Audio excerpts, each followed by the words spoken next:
Perkenalkan, aku bukan versi final dari diriku.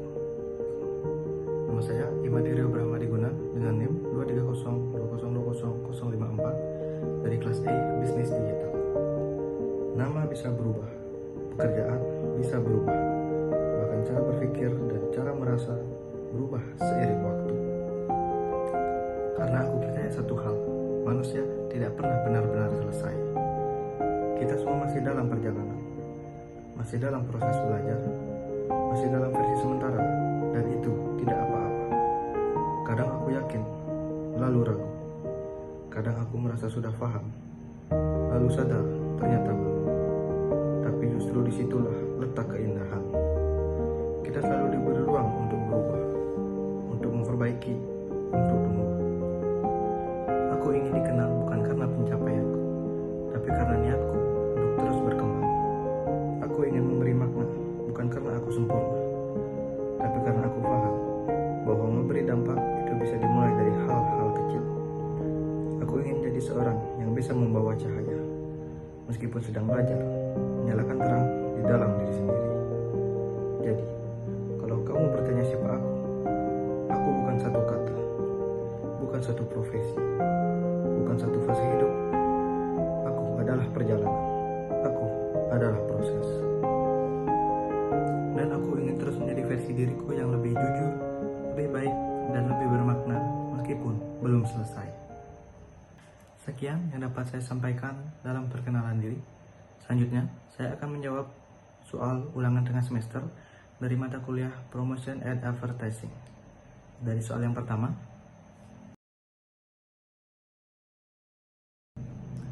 STP adalah fondasi penting dalam strategi promosi karena yang pertama, segmentasi, membantu mengelompokkan pasar berdasarkan karakteristik demografis, psikografis, perilaku, dan geografi.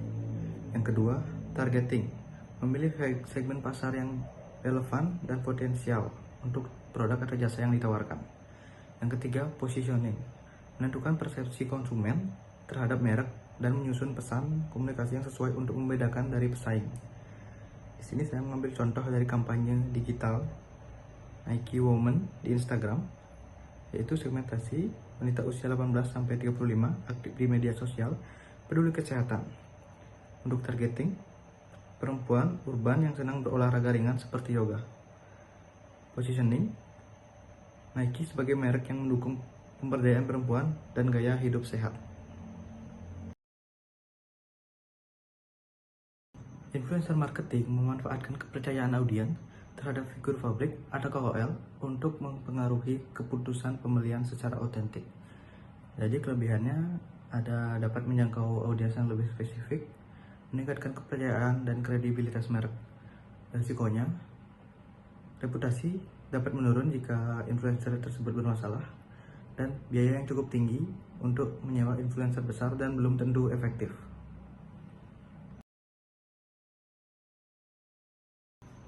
Yang pertama ada hard selling, yaitu pendekatan langsung dan agresif untuk mendorong penjualan secepat mungkin. Contohnya seperti diskon 50% hanya hari ini. Sedangkan soft selling itu pendekatannya lebih halus dan membangun hubungan emosional. Fokus pada storytelling dan nilai. Contohnya itu kampanye Dove tentang kecantikan alami.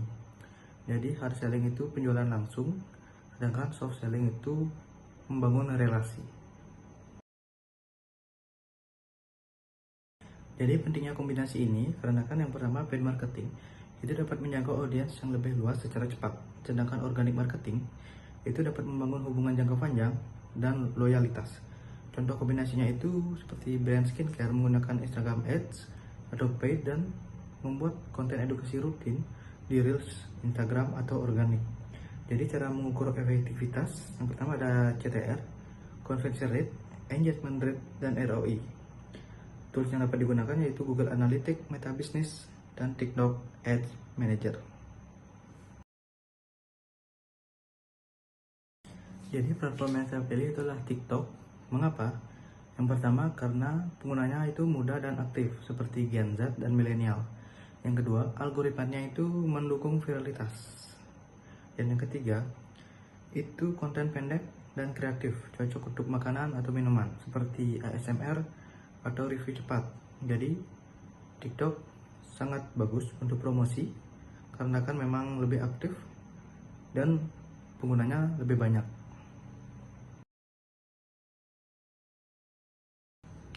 Jadi dampak dari larangan e-commerce sosial di Indonesia, yang pertama ada membatasi akses langsung penjual ke konsumen via media sosial.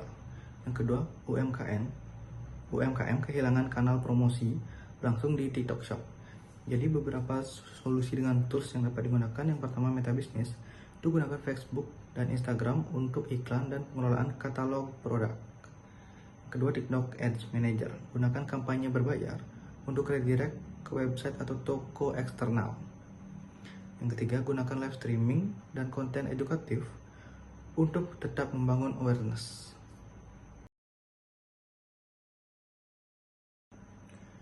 Jadi mengapa memilih KOL gadget? Yang pertama, karena kredibilitas tinggi untuk produk teknologi.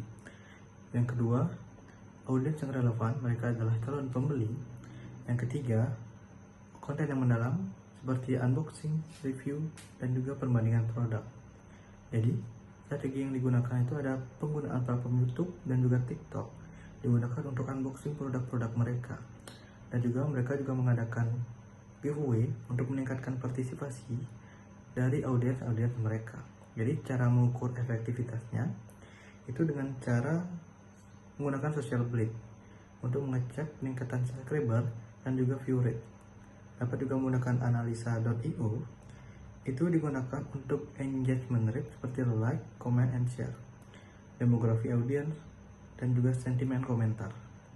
Untuk indikator sukses dapat dilihat seperti peningkatan penjualan Oppo Reno 11 dan juga viralitas campaign.